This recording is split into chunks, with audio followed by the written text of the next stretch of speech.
Certo dia perguntaram para o Guilherme Del Toro quando você vai parar de fazer filme de terror e se tornar um cineasta maior do que isso. E é isso que ele teve para dizer. Directors, though, have seen horror as simply a stepping stone to get somewhere else in cinema. This is not you. No, for me, it's not a stepping stone. It's a cathedral. I've said this many times because it's taken. I mean, the only two genres that I was interested to rephrase and reconstruct, because what I do is not really horror. I don't know what I do.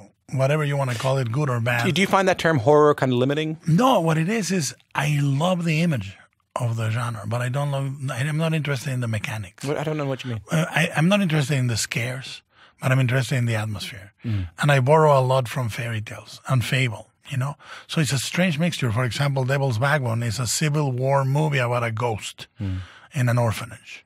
You know, Pan's Labyrinth is an anti-fascist fairy tale told in post-Civil War Franco regime in Spain.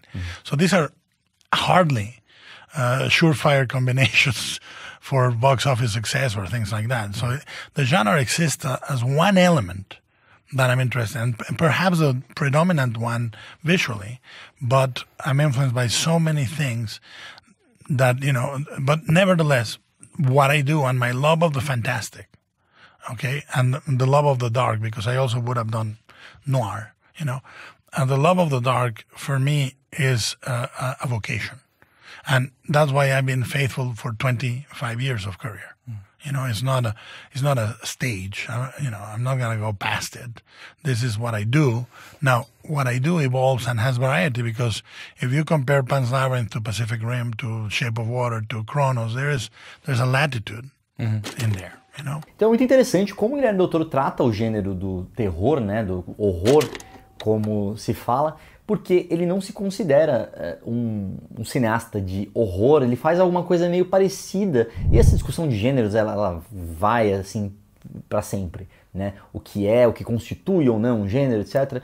O que ele faz e o que ele está interessado é na mecânica e nos visuais e tudo mais, e no clima de terror, mais do que nos sustos, por assim dizer, né? E alguém que dizia isso com as mesmas palavras era Alfred Hitchcock. Ele simplesmente dizia que ele não faria um filme de terror porque ele acha fácil demais. É muito fácil você simplesmente assustar alguém no cinema. Fácil demais. O que ele faz, o Hitchcock, né? Eu já volto pro Guilherme Del Toro. O que o Hitchcock faz na cabeça dele, nas palavras dele, é transferir o horror da tela para sua mente, para que quando você sai do filme você ainda tá com aquela sensação. E isso é algo muito louco que ele faz, inclusive, em Psicose, né? Você cria um trauma ali, né? Por exemplo, Psicose é um filme que tem ali na primeira meia hora, tem um assassinato muito forte, e aí você fica esperando o tempo inteiro por outras coisas para subir, e isso não existe. Existe uma transferência do terror da tela e dos sustos em si para a nossa própria cabeça. Mas, voltando ao Guilherme Del Toro, ele diz que o terror, como um gênero, não é algo que ele considera como um degrau. Ele considera isso como a catedral dele. É isso que eu vou fazer, né? Não vou subir de nível, porque não existe outro nível. Para ele, o terror e a escuridão é algo muito importante para você enxergar o mundo. E ele fala isso de algumas outras formas, em algumas outras entrevistas, de forma muito interessante. Só que ele não explica muito bem porquê, e eu gostaria até de falar um pouquinho mais sobre isso, porque é algo que eu me interesso bastante, né? O terror, ou pelo menos esse lugar mais sombrio que o Guilherme Del Toro vai nos filmes dele, né? Não necessariamente, se você assistir Labirinto do Fauno, é um filme que tem a fantasia, tem os monstros, tem aquele medo inerente, mas é um filme sobre a Guerra Espanhola, né? É um filme sobre a Guerra Civil Espanhola de um jeito, é um filme muito brutal, um filme que te dá uma pancada.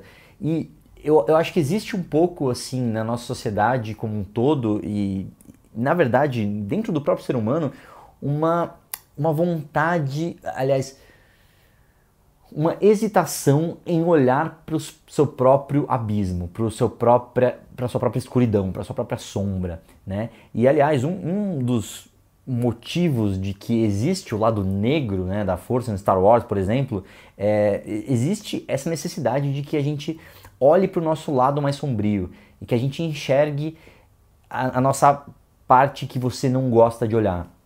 Que hoje em dia, principalmente hoje em dia, que todo mundo posta nas redes sociais, não, eu sou a melhor pessoa do mundo, eu sou a pessoa que é a mais virtuosa, eu concordo com essas coisas aqui, acho um absurdo essas outras coisas aqui, etc. Se colocando como se você fosse uma pessoa perfeita, que não tem o seu lado mais obscuro.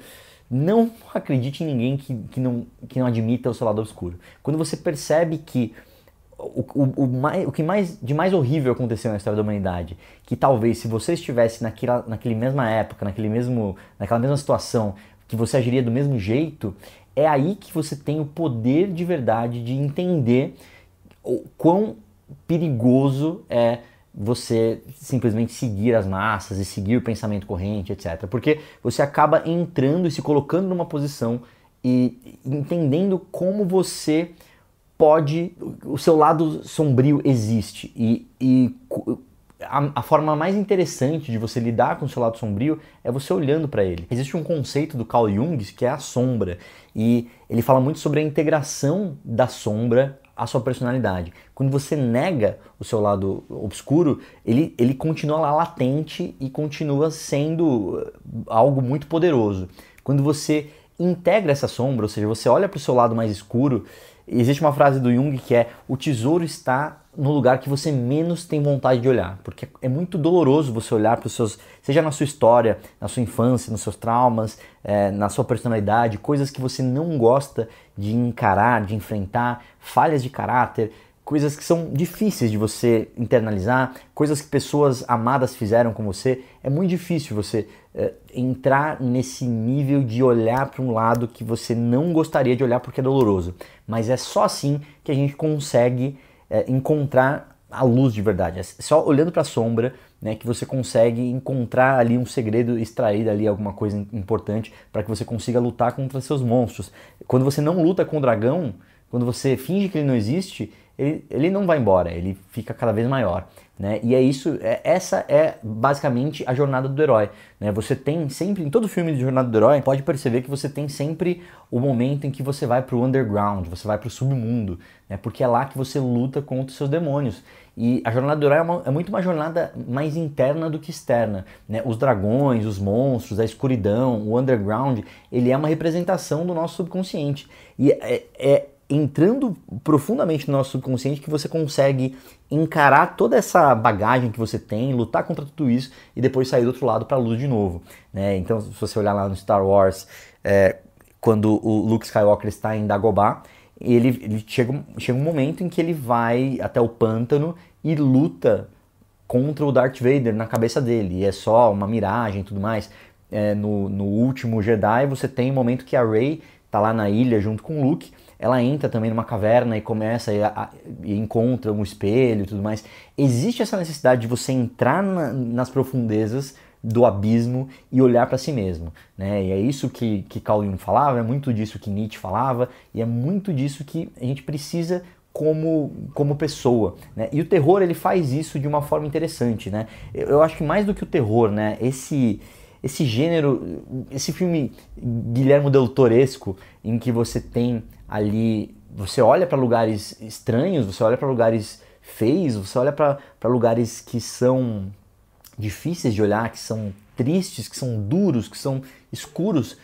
Ali você consegue enxergar alguma coisa que vai te trazer para a luz mais para frente, que vai te mostrar algo que você não teria se não fosse aquilo. Ele vai fazer você olhar para lados que você não tem vontade de olhar, seja do ser humano, seja do seu próprio subconsciente.